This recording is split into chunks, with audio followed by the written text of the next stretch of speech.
Please, তোমরা তো জানো না কখন তোমরা মরবা। শোনো, তুমি অপরাধ করিও যদি তোমার মনে হয় আল্লাহ তোমাকে দেখে না, তখন করিও।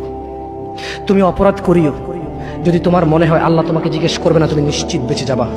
তুমি অপরাধ করিও যদি তোমার মনে হয় যে আল্লাহ তোমার জন্য জাহান্নাম নির্ধারণ করবে, আর তুমি আল্লাহকে বলবা আল্লাহ আপনি বললেই হবে না, আমি জাহান্নামে যাবো। যদি এই ক্ষমতার অধিকারী হও তাহলে তুমি অপরাধ করিও। তোমাকে বলি, মহিলা, মা, বোন, চাচা, চাচি, নামাজ ছাড়া মানুষ মুসলমান থাকে না। ওয়াল্লাহি আমি বলছি না কোথায় বাঁধবেন, তর্ক পরে। আমি বলছি আপনি নামাজটা স্টার্ট করেন। আমি বলছি না যে তারা ওই 20 রাকাত পড়বেন না 8 রাকাত পড়বেন। আমি বলছি যে আপনি পড়েন, 2 রাকাত হইলেও পড়েন। আমি বলছি যে আপনি ঈশান নামাজ 15 রাকাত দরকার নেই, আপনি শুধু 4 পড়েন। আমি কি বলছি সুন্নত বাদ দিতে?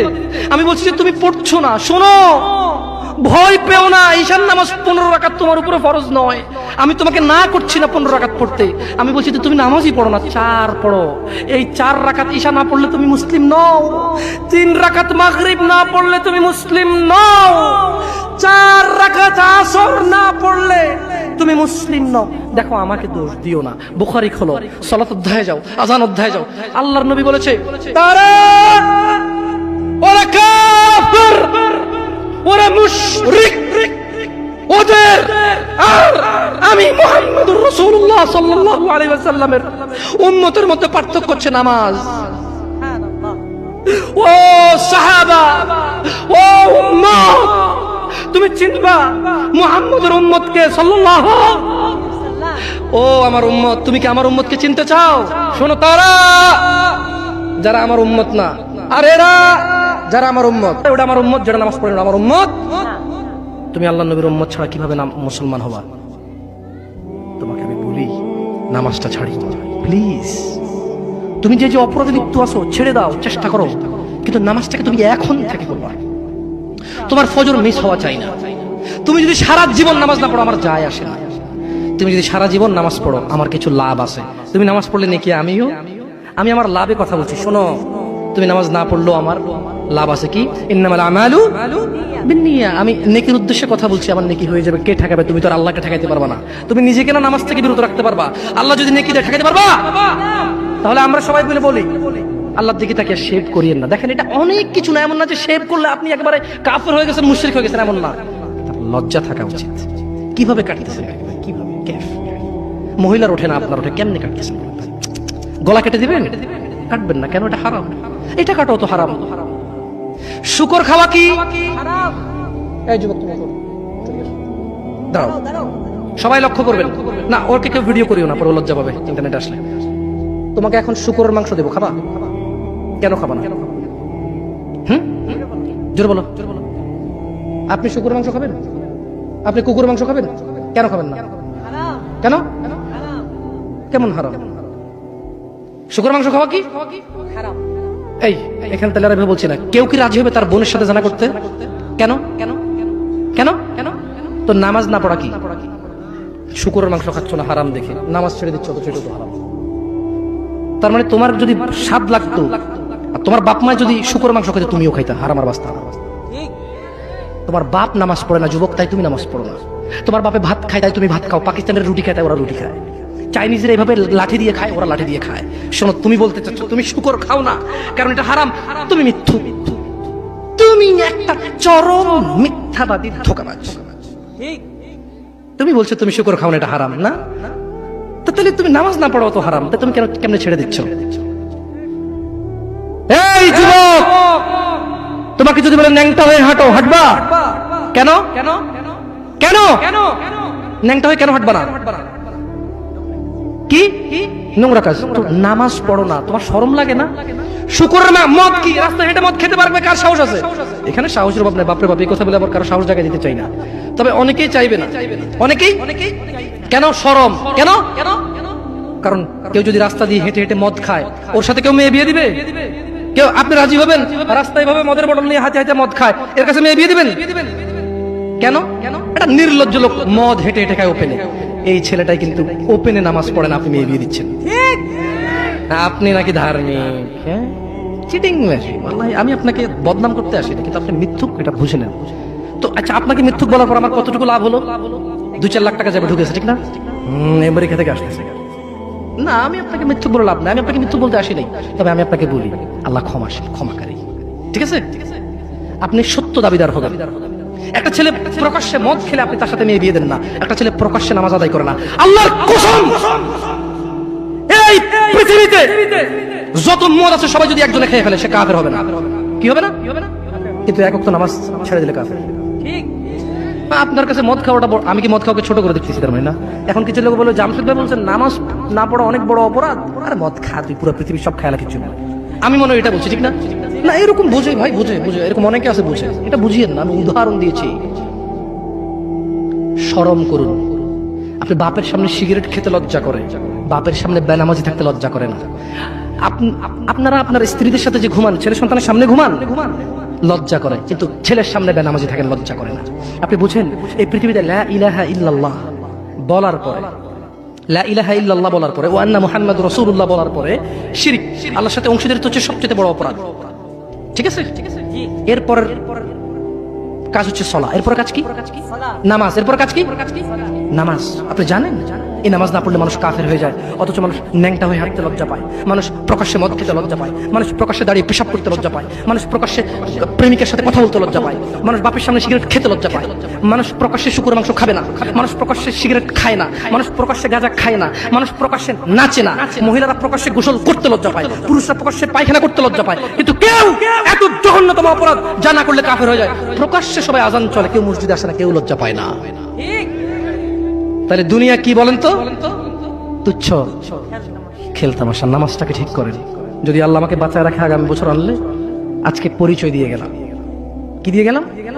আমার নাম জামশেদ মজুমদার, এতেই আমার চলে, কোনো আলেম মোল্লা মুন্সি তেমন কিছু না, কোন রকমের যা পারি তা বলি। যদি আপনাদের প্রয়োজন হয় ভবিষ্যতে ডাকবেন। আজকে আল্লাহ ভীতি নিয়ে কথা বলে গেছি, পরবর্তী সময় আসলে ইনশাআল্লাহ কোন আমাল করলে মানুষ জান্নাতে যাবেই যাবে এটা নিয়ে কথা বলবো ইনশাআল্লাহ। আসসালামু আলাইকুম ওয়া রাহমাতুল্লাহি ওয়া বারাকাতুহু। আমি তো হারাম রিলেশনশিপ, লা লা লা এগুলো বলা আছে অনেক। শুফ, হারাম রিলেশন না, যারা প্রেম প্রীতি করে এগুলো নিয়ে, না না না, তাহলে এটা মানে পরকিয়া। আমাকে দেখেছি কই প্রশ্ন কোথায়? না, প্রশ্নটা লিখতে বলেছিলাম তো লেখা হয়নি। পরকিয়া করতে। আচ্ছা, একটা প্রশ্ন করি আপনাদেরকে। প্রশ্নটা হচ্ছে, ঘুকে বিসমিল্লাহ বলে খেলে হারাম হালাল হবে? কে হাসতেছেন? ঘু বিসমিল্লাহ বলে খেলে হারাম হবে না হালাল হবে? হারাম হবে।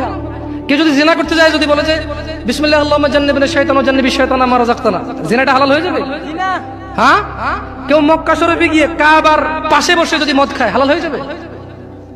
তো আপনার সাথে পুরুষে কথা বলা গুনাহ, পুরুষ মহিলার সাথে কথা বলা গুনাহ, তো এটা কিভাবে হালাল করবেন? একটা ছেলে বলতেছে যে হুজুর আমরা প্রেম করি, বিয়ে করলে হালাল হয়ে যাবে না? আমি বললাম বলদ, বিয়ে করলে তোর প্রেমটা হালাল হবে না, ওটা তো গুনাহ। তুই কবুল বলার 1 সেকেন্ড আগ পর্যন্ত এগুলো সব গুনাহ ছিল। কবুল বলছস, কবুল না বলে যে কাজ করেছিস আর কবুল বলে যে কাজ করবি, পার্থক্য হচ্ছে কবুল বলার পরে যতগুলো করবি এগুলো আর হারাম হবে না, কিন্তু কবুল বলার আগে যা করছিস সবই হারাম। হারামকে কখনো হালাল বানানো, হারামকে কখনো হালাল বানানো যাবে না। বরঞ্চ এটা করতে পারিস যে আমি হারামে ছিলাম, আমি এখন এটা হালাল করেছি, আল্লাহ তুমি আমার হারামটাকে ক্ষমা করো। হারাম কখনো হালাল হবে না। আসসালামু আলাইকুম ওয়া রাহমাতুল্লাহি ওয়া বারাকাতুহু। যুবক, তোমাকে একটা বাস্তবতা বলি, তোমার বাবা তোমাকে কত ভালোবাসে। তোমার বাবার বয়স 35, 20 বছর বয়সে বিদেশ গিয়েছিল, তোমাদের ঘর ছিল না, 5 বছর জীবনের ব্যয় করে দিয়েছে।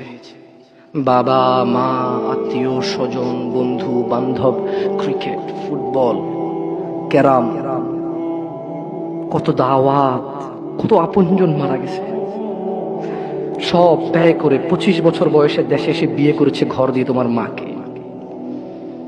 তোমার জন্ম হয়েছে, তোমার বাবা চলে গেছে বিদেশ। তোমার জন্মের পরে 8 বছর তোমার বাবা বিদেশে, বিবাহিত তো বটে, কিন্তু সে বউয়ের স্বাদ পাচ্ছে না। তুমি প্রেমিকার পিছনে ঘোরো, 15 বছর বয়স তোমার, 20 বছর 22 বছরে বাইক লাগবে তোমার। তোমার বাবা বিয়ে করা সত্ত্বেও সে তার যৌবন কাটাতে পারেনি তার বউয়ের সাথে, মানে তোমার মায়ের সাথে, তোমার জামা কাপড়ের ব্যবস্থার জন্য।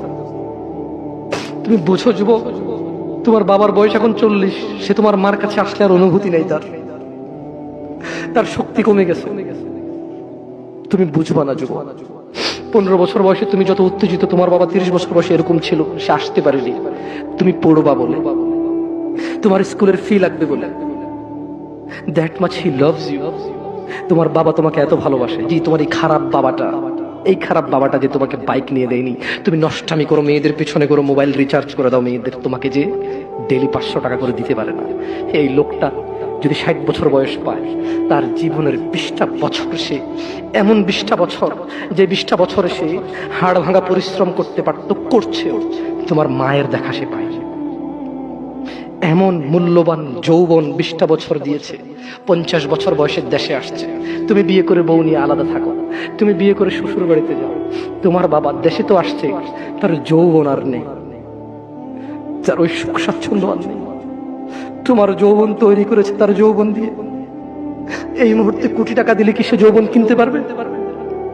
তোমাকে তোমার বাবা এত ভালোবাসে, আর আল্লাহ বলছে তোমার এই বাবা, যে বাবা ঘুষ খেয়ে তোমাকে মানুষ করার চেষ্টা করে বিদেশে পড়ালেখা করানোর, যে বাবা এই এলাকার চেয়ারম্যান হতেই হবে, না হলে নয়, এতগুলো মানুষের দায়িত্ব নিচ্ছে, অথচ সে নিজেও জানে দায়িত্ব পালনে সে ব্যর্থ হবে, শুধু তোমাকে R15 কিনে দেওয়ার জন্য, শুধু তোমাকে বিদেশে পড়ানোর জন্য।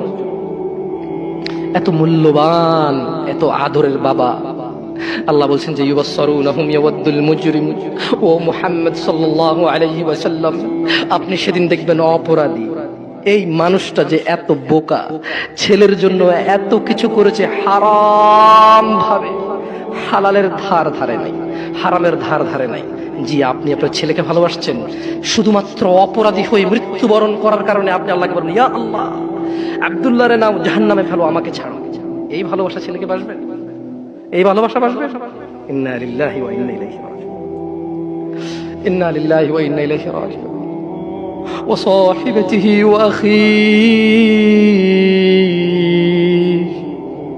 ওয়া ফাসিলাতিহি আল্লাতী তুওয়ি ওয়া মান ফিল আরদি জামিআ সুম্মা ইউনজি।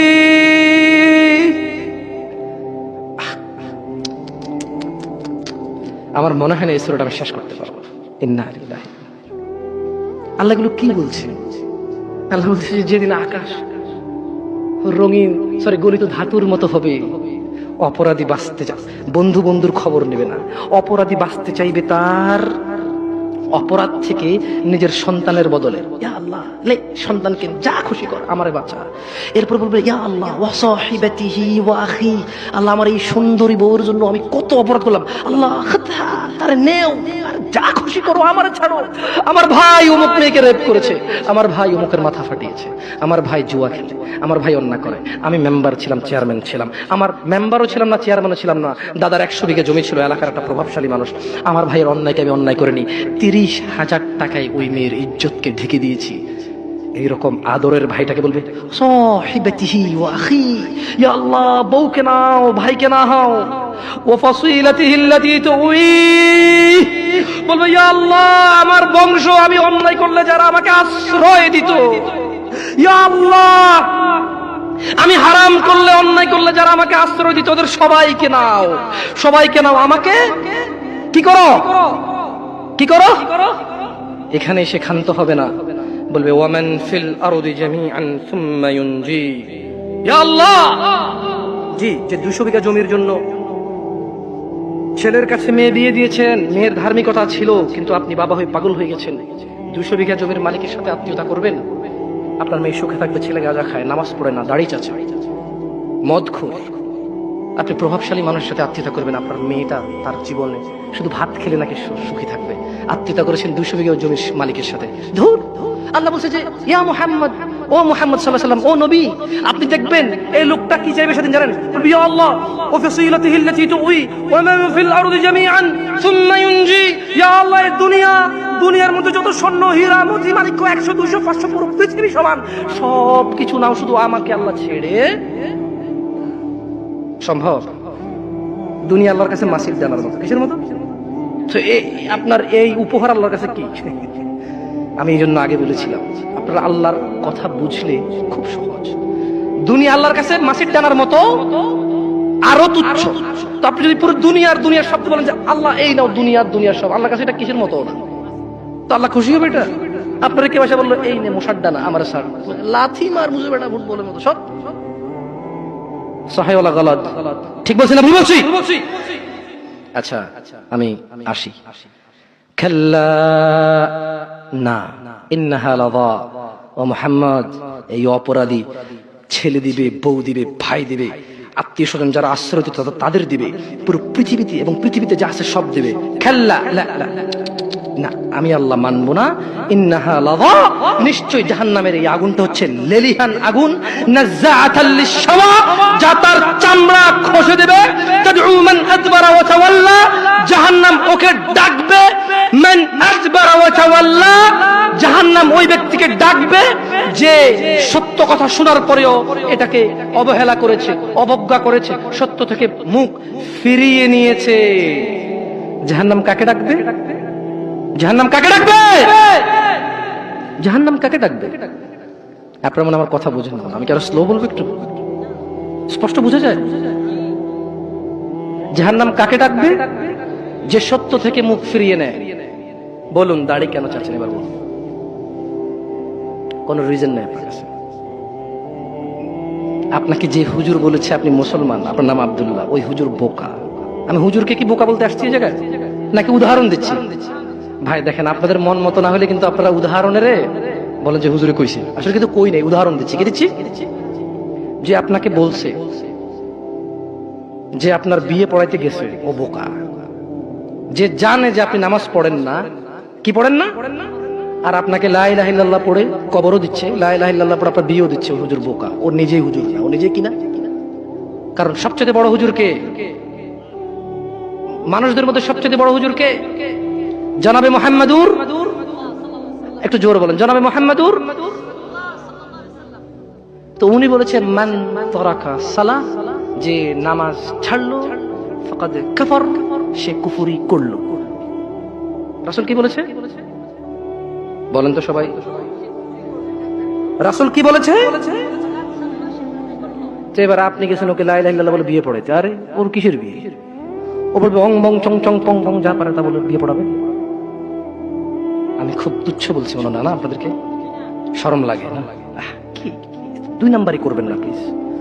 আপনি নামাজ পড়েন না আর আমি এটা বললে দোষ, আপনি না পড়লেও দোষ না, আর আমি বললেই দোষ।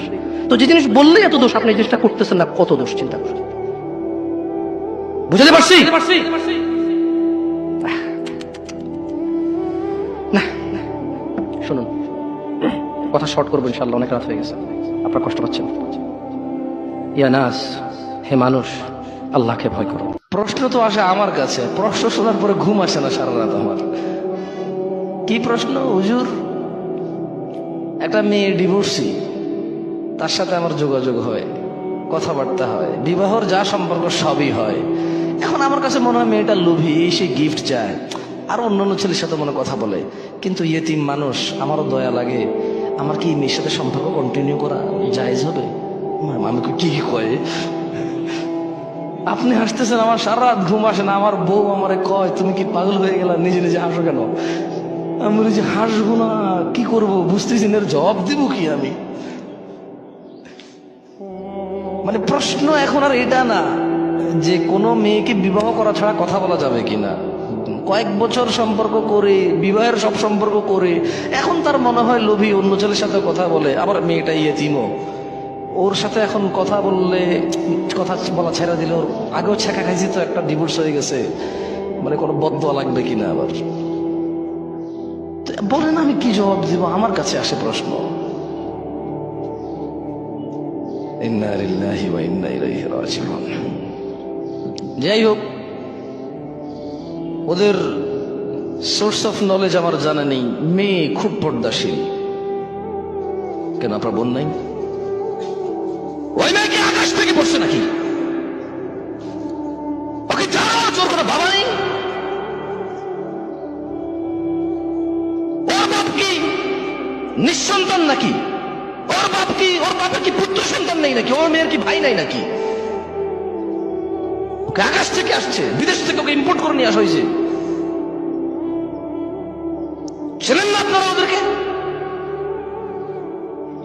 ছেলে একটা ঘুরঘুর ঘুরঘুর ঘুরঘুর করে, কি ওকেও ভালোবাসে। তো আপনি কিভাবে জানেন আপনাকেও ভালোবাসে? আপনি তো পর্দা করেন, আপনাকে রিচ করছে কিভাবে সে? আমি এটা জিজ্ঞেস করছি। আমাকে বলে যে 2 বছর থেকে একটা ছেলে ঘুরে, আমি আমার বাবার পছন্দ ছাড়া বিয়ে করবো না, ওকে বলেছি ভালোবাসে না, কিন্তু 2 বছর থেকে ঘুরে, কত মেসেজ পাঠায়। আমি বললাম যে আমি আপনাকে ব্লক করে দিলাম, দেখি আপনাকে মেসেজ পাঠান। ওরা আর এক আইডি দিয়ে 2 দিন পরে মেসেজ দিয়েছে, শেখ শেখ আমার আইডি একটু খুলে দেন। আমি বললাম দেখছেন, এটাকে ব্লক করে দিল, শেষ। কয়টা করবেন? একটা ছেলে, আপনি খুব ধার্মিক মহিলা, আপনাকে একটা ছেলে 2 বছর থেকে অ্যাপ্রোচ করে, আপনি খুব ধার্মিক আল্লাহ ভীরু, কিন্তু ওই ছেলে আপনার সাথে কথা বলার সুযোগ আপনি রাখছেন। আর একটা ছেলে আপনার ফেসবুক আইডি জানতে হবে কেন? আচ্ছা জেনে গেল, ঠিক আছে, বান্ধবীর থেকে জেনে গেছে, তো ও প্রেমের প্রস্তাব দিচ্ছে। আচ্ছা বুঝছি, ওর কাছে সুযোগ ছিল, দিচ্ছে। আমি তো করবো না, আমি করবো না, তো আমার সাথে করতে পারতেছে না প্রেম। আমি যদি না চাই যে আমাকে মেসেজ করবে না, তাহলে ওইটাও পারবে না। বোঝেন নাই কথা? একটা মেয়ে আমাকে বললো আই লাভ ইউ হুজুর, আমি বললাম যে আই এম সরি। সে বললো আমি ফাঁসি দিয়ে দেবো। আমার কি এই দেশে কোনো ল আছে নাকি কেউ বিয়ের প্রস্তাব, প্রেমের প্রস্তাব দিলে যদি রাজি না হয় ও ফাঁসি দিলে আমার দোষ আছে নাকি? এরকম তো পাগলামের সীমা আছে তো। কোন কোন কোন কোন স্কুল কলেজে পড়াশোনা করা ছেলে মেয়েগুলা ভয় পায় ওই ছেলে ব্লেডে হাত কেটে ফেলবে। আরে ওর হাত, ওর ব্লেড, ওর জীবন, ও কাটুক, আমার কি? আমার দোষ কি? আমাকে একজনে বলবে যে আই লাভ ইউ, আমাকে বিয়ে করে ফেলতে হবে, নাহলে ও মরে যাবে, আমার দোষ। দেশের সরকারও তো এটাকে পাগল বলবে, ইসলাম তো এটাকে গুনাই ধরবে না। ওর কাজের জন্য ও দায়ী, আমার কাজের জন্য আমি দায়ী। তো এইসব ছেলে মেয়ের সোর্স অফ নলেজ কি আমি জানি না। একজন বলল যে হুজুর আপনি যে বললেন তাহাজ্জুদের নামাজ পড়ে প্রেমিকা চাওয়া যাবে না, কিন্তু হাদিসে তো আছে নেককার স্ত্রীর জন্য তাহাজ্জুদের নামাজ পড়া যাবে। তা দেখছেন কি বাপরে বাপ, কি বড় আলেম। তাহাজ্জুদের নামাজ পড়ে আমি বলবো যে ইয়া আল্লাহ আপনি আমাকে এমন স্ত্রী সন্তান দান করুন যা দেখে আমার চোখ জোড়াবে, এটা হলো এটা। আর সে বলছে ইয়া আল্লাহ জরিনাকেই আমাকে দাও। তুই জরিনাকে চিনোস কেমনে? তোর যে ইসলাম তোরে শিখাইছে যে তাহাজ্জুদ পড়ে দোয়া করলে নেককার স্ত্রী পাওয়া যায়, ওই ইসলামকে তোর জরিনারে শিখাইছে, চিনাইছে? ওই ইসলাম তোর চকিনা চিনাইছে? ওই ইসলাম জানলে তো তুই জরিনা চকিনা চিনারই কথা না। বুঝে দিতে পারে নাই। ইসলাম আমাকে শিখাইছে যদি আমি তাহাজ্জুদ পড়ি নেককার স্ত্রী পাবো দোয়া করলে। এই ইসলামই আমাকে এমন প্রোটোকল দিছে, কুল্লিল মুমিনিন, এ মুহাম্মদ সাল্লাল্লাহু আলাইহি ওয়াসাল্লাম মুমিন পুরুষকে বলেন ইয়াগুদ্দু আবসারহুম, এ যাতে চোখ নিম্নগামী করে, ওয়া ইয়াহফাযু ফুরুজাহুম, এবং তার লজ্জাস্থান হেফাজত করে। তো আমার চোখটা নিজে জরিনা কিরকম আমি তো চিনি না, আমি কেমনে তাহাজ্জুদে পড়বো? কল্পনা করে জরিনার ইয়া আল্লাহ এই মাইয়াটাই আমার লাগবে। তো দুয়ার মধ্যে পার্থক্য আছে না? তাইলে একটা হচ্ছে নেককার স্ত্রী চাইলাম, আর একটা হলো ওরেই চাইলাম। তো ওকে তোরে ইসলামে তো ওরে চিনার সুযোগই দেয় নাই। চিনোস কেমনে তাইলে? ও বেটা চিনোস কেমনে? ইসলাম তো আমাকে চোখে না জোরে নাকি চিনায় না। তাহলে আমি তাহাজ্জুদের নাম নিলাম কেমনে? ওর চেহারা কেমনে আমার চোখে বাসে? ও তো ইসলাম আমাকে অ্যালাউডই করে নাই ওকে দেখা। মানে ইসলামের যেটা নিষেধ করেছে ওটা আমি দেখবো, দেখে কোনটা দিবে সুযোগ আছে ওটার জন্য যাবে। এভাবে হয় নাকি? এভাবে হয়? দোয়া কবুল হয় এভাবে? যুবক তোমার গান না শুনলে ঘুম আসে না, কাকা আপনার গান না শুনলে অটো চলে না, চাচা আপনার গান না শুনলে অটো চলে না, চাচি আপনার গান না শুনলে দুঃখ ভোলে না, বোন গান না শুনলে তোমার হৃদয় আনন্দিত হয় না। তুমি শোনো তোমার রব কি বলছে। বোন, চাচি আপনি শুনুন আপনার রব কি বলছে। চাচা আপনি শুনুন আপনার রব কি বলছে।